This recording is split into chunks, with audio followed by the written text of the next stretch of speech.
सिंहासन बत्तीसी चंद्रकला की कहानी। तीसरे दिन जब वो सिंहासन पर बैठने को हुआ तो चंद्रकला नाम की तीसरी पुतली ने उसे रोककर कहा, हे राजन, ये क्या करते हो? पहले विक्रमादित्य जैसे काम करो, तब सिंहासन पर बैठना। राजा ने पूछा, विक्रमादित्य ने कैसे काम किए थे?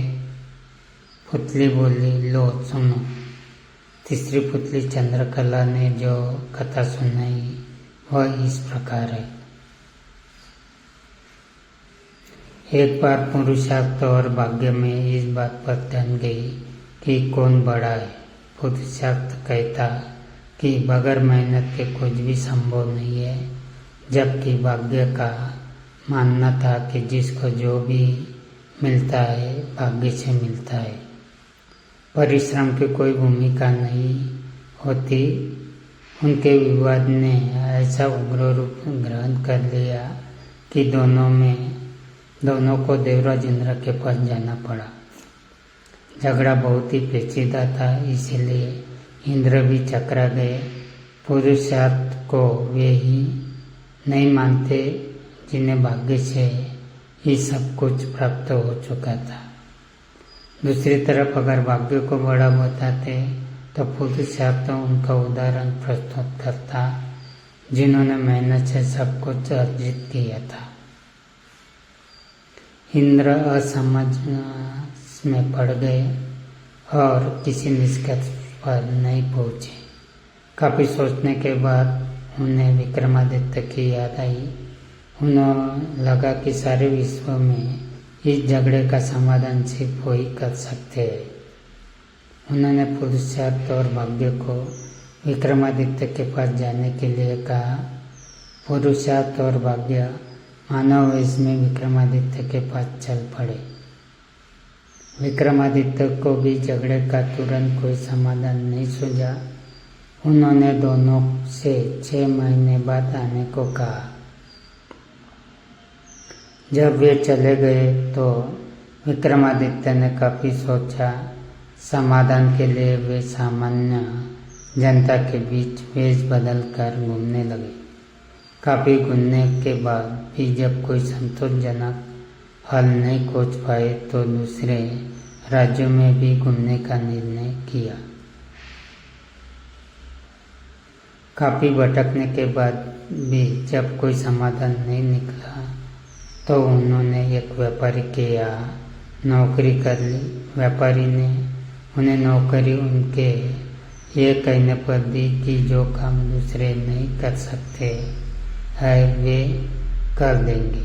कुछ दिनों बाद वह व्यापारी जहाज पर अपना माल लादकर दूसरे देशों में व्यापार करने के लिए समुद्री रास्ते से चल पड़ा। अन्य नौकरों के अलावा उसके साथ विक्रमादित्य भी थे। जहाज कुछ ही दूर गया होगा कि भयानक तूफान आ गया। जहाज पर सवार लोगों में भय और हताशा की लहर दौड़ गई। किसी तरह जहाज एक टापू के पास आया और वहाँ लंगर डाल दिया गया। जब तूफान समाप्त हुआ तो लंगर उठाया जाने लगा, मगर लंगर किसी के उठाए न उठा। अब व्यापारी को याद आया कि विक्रमादित्य ने ये कहकर नौकरी ली थी कि जो कोई न कर सकेगा वे कर देंगे। उसने विक्रम से लंगर उठाने को कहा। लंगर उनसे आसानी से उठ गया। लंगर उठते ही जहाज तेज गति से बढ़ गया, लेकिन टापू पर विक्रमादित्य छूट गए। उनकी समझ में नहीं आया कि क्या किया जाए। द्वीप पर घूमने फिरने चल पड़े। नगर के द्वार पर एक पट्टिका टंगी थी जिस पर लिखा था कि वहाँ की राजकुमारी का विवाह पराक्रमी विक्रमादित्य से ही होगा। वे चलते चलते महल तक पहुँचे। राजकुमारी उनका परिचय पाकर खुश हुई और दोनों का विवाह हो गया। कुछ समय बाद वे कुछ सेवकों के साथ ले अपना राज्य की ओर चल पड़े। रास्ते में विश्राम के लिए जा डेरा डाला। वही एक सन्यासी से उनकी भेंट हुई।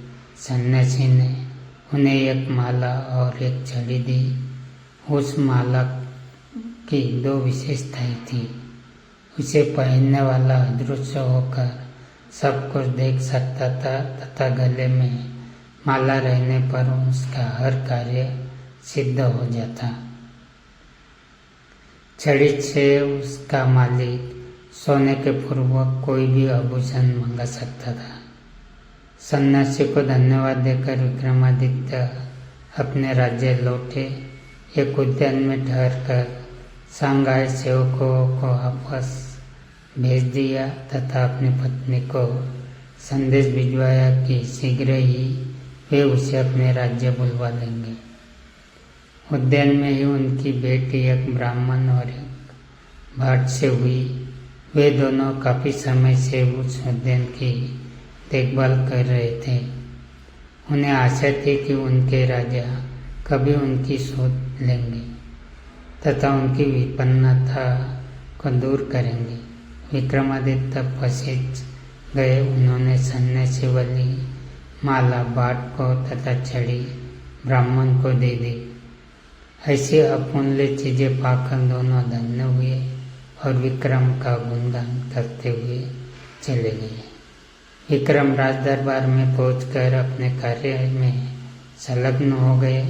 6 मास की अवधि पूरी हुई तो पुरुषार्थ आया तथा भाग्य अपने फैसले लिए उनके पास आए। विक्रमादित्य ने फैसला दिया कि भाग्य और पुरुषार्थ एक दूसरे के पूरक है। उन्हें छड़ी और माला का उदाहरण याद आए। जो छड़ी और माला उन्हें भाग्य से सन्यासी से प्राप्त हुई थी, उन्हें ब्राह्मण और भाट में पुरुषार्थ से प्राप्त किया। पुरुषार्थ और भाग्य पूरी तरह से संतुष्ट होकर वहां से चले गए। कहानी सुनाकर पुतली बोली, बोलो राजा, क्या आप में है ऐसा न्यायप्रिय, फैसला देने की दक्षता और अमूल्य वस्तुएं दान में देने का हृदय और सामर्थ्य। राजा फिर सोच में पड़ गए और तीसरे दिन भी सिंहासन पर नहीं बैठ सके। चौथे दिन चौथी पुतली कामकंदला ने सुनाई विक्रमादित्य की दानवीरता की कथा।